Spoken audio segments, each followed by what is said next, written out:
Dear student अस्सलाम वालेकुम। जैसा कि आज हमारा टॉपिक है प्रॉपर्टीज़ ऑफ गैसेस।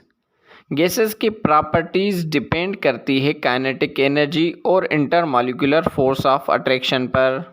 हम यहाँ गैसेस की तीन प्रॉपर्टीज़ के ऊपर डिस्कस करेंगे। पहली कंप्रेसिबिलिटी, दूसरी मोबिलिटी और तीसरी density of gas.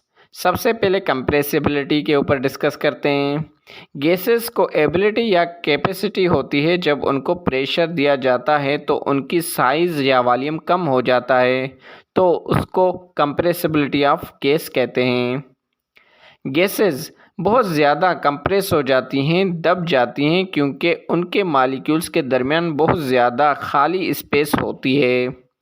For example, जैसा कि ये एक कंटेनर है, इसमें मॉलिक्यूल्स ने ज़्यादा स्पेस वॉल्यूम कवर किया है। जब हम इन मॉलिक्यूल के ऊपर प्रेशर लगाएंगे तो मॉलिक्यूल्स एक दूसरे के करीब आके कंप्रेस हो जाएंगे और वॉल्यूम डिक्रीज़ हो जाएगा, कम हो जाएगा। Now mobility.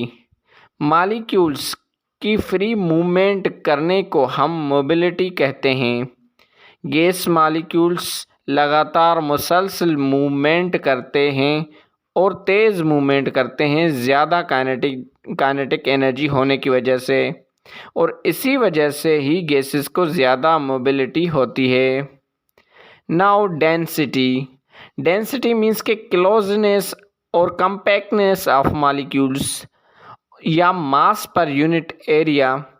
मॉलिक्यूल्स के करीब होने को हम डेंसिटी कहते हैं। गैसेस को डेंसिटी बहुत कम होती है, क्योंकि उनके मॉलिक्यूल्स ज़्यादा वॉल्यूम कवर करते हैं। गैस की डेंसिटी हम ग्राम्स पर डीएम क्यूब में मेजर करते हैं, और डेंसिटी गैसेस की बढ़ती है जब उनको कूल किया जाता है, क्योंकि मॉलिक्यूल्स कूलिंग पर करीब आ जाते हैं। तो ये थी प्रॉपर्टीज़ ऑफ गैसेस।